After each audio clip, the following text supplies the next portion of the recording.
Video kali ini saya akan menceritakan film berjudul ini.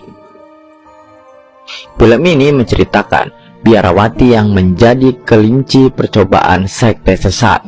Seberapa sesat mereka? Yuk kita lanjut tonton alur cerita lengkapnya. Check it bro.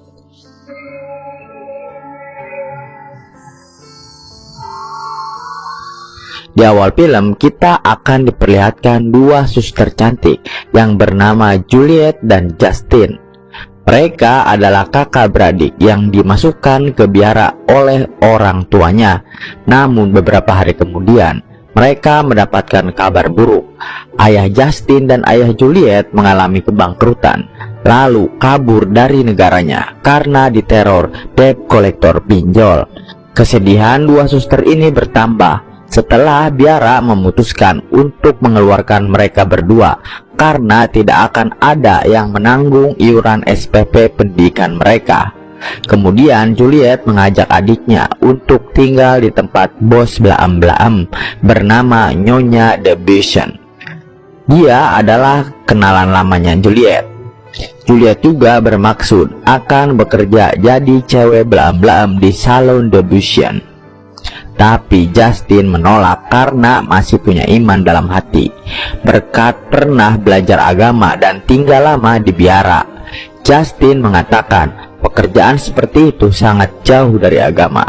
Namun tekad Juliet sudah bulat untuk jadi cewek Blaam-Blaam agar tetap bisa tinggal di rumah Debussy bersama Justin. Karena tidak mau bertentangan dengan agama, Justin lebih memilih jadi gelandangan daripada harus jadi cewek Blaam-Blaam.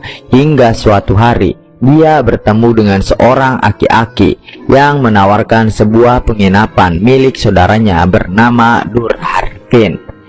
Dia kemudian meminta uang terakhir yang dimiliki Justin untuk dia simpan karena kata dia di sana sangat banyak sekali pencuri.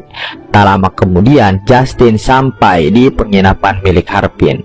Namun apesnya ternyata Harpin tidak memiliki saudara laki-laki. Akhirnya Justin baru sadar kalau dia ditipu. Melihat kecantikan dan kepolosan Justin, Durharpin pun punya niat akan memanfaatkannya. Kemudian Harpin menawarkan pekerjaan sebagai pembantu pada Justin. Dengan imbalan Justin bisa tinggal di rumahnya. Sementara itu Juliet pun mulai diajarkan tentang cara Blaam-Blaam yang belum pernah dia lakukan karena dia adalah seorang biarawati yang menghabiskan waktunya untuk mengabdi pada Tuhan. Tentu saja Juliet masih disegel, namun kali ini dia harus terbiasa dengan kegiatan barunya sebagai penjaga gawang yang selalu diserang oleh striker berbeda setiap harinya. Suatu hari Justin tidak sengaja bertemu dengan penyewa kamar paling mewah di penginapan Durharpin. Dia adalah Tuan Desorches, seorang kakek tua genit yang selalu menggunakan kacamata tembus pandang untuk melihat sesuatu dari cewek-cewek yang ada di sekitarnya. Dengan modus minta membersihkan kamarnya kepada Justin, Tuan Desorches pun mulai merayu Justin untuk Blaam-Blaam bersama. Seketika Justin pun menolak tawaran itu.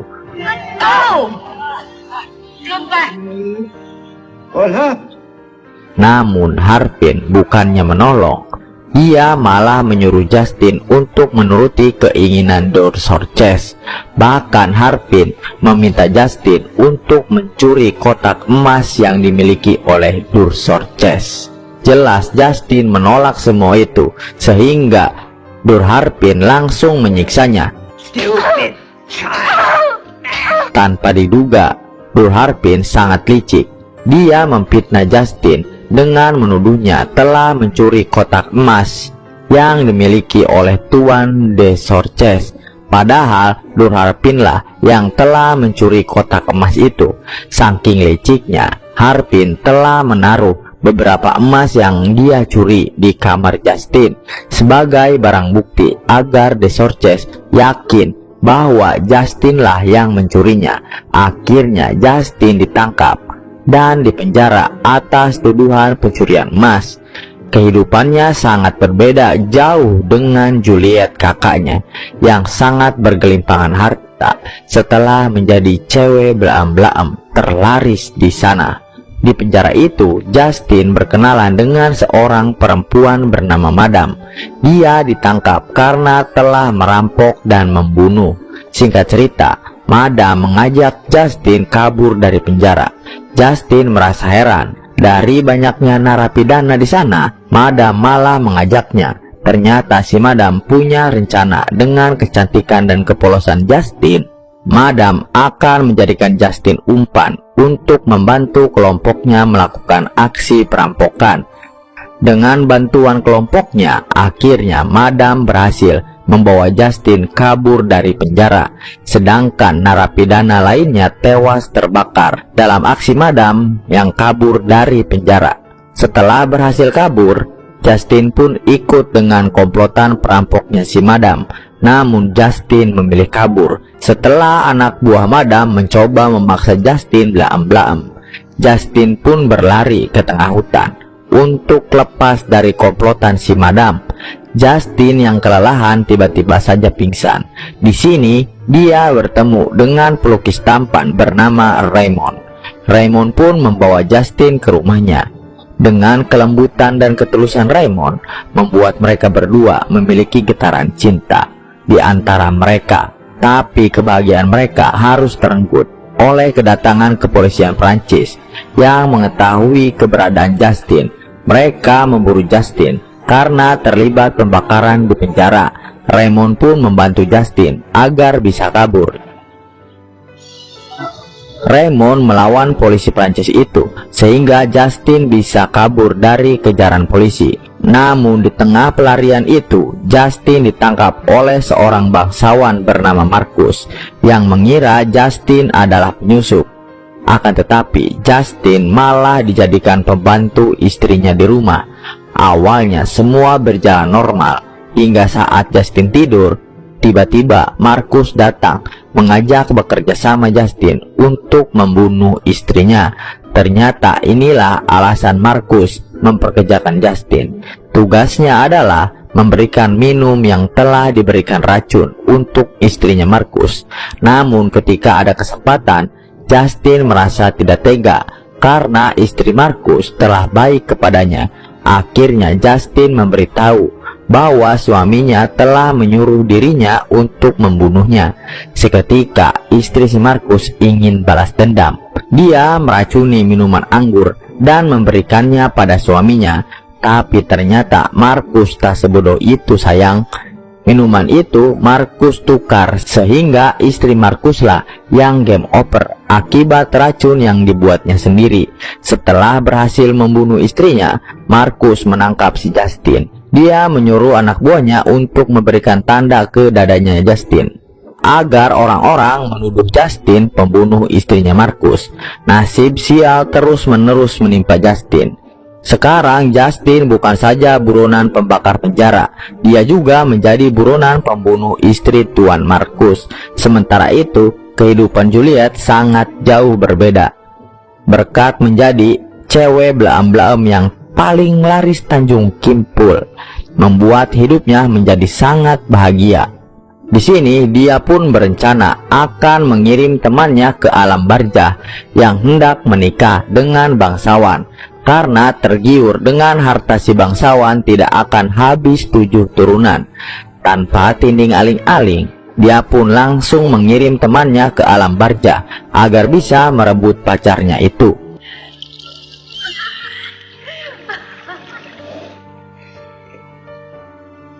Di sisi lain, Justin terus berjalan hingga sampai dia menemukan biara kecil di tengah hutan.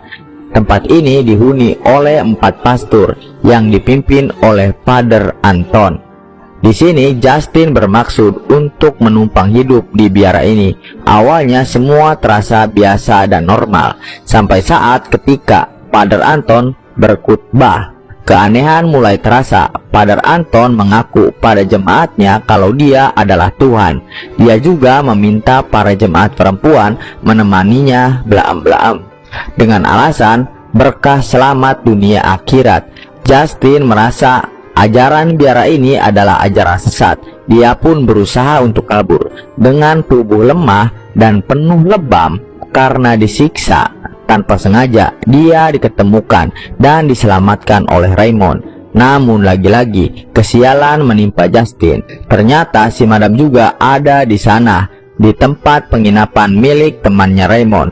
Di malam hari, Madam mencuri Justin dan berencana akan menjualnya di pelelangan. Tapi tiba-tiba polisi Prancis datang dan langsung menangkap Justin, yang dituduh menjadi otak pembunuhan istri Tuan Markus dan juga pembakaran penjara. Keesokan harinya, terlihat Justin yang akan dieksekusi mati dengan cara digantung di tengah kota. Namun tiba-tiba Juliet dan suaminya yang seorang bangsawan penting turun dari kereta kuda. Berkat Juliet dan suaminya, Justin bisa selamat dari eksekusi mati itu. Setelah sekian lama berpisah, kakak beradik ini kembali bertemu. Beberapa bulan kemudian, terlihat Justin dinikahi oleh Raymond. Film pun tamat.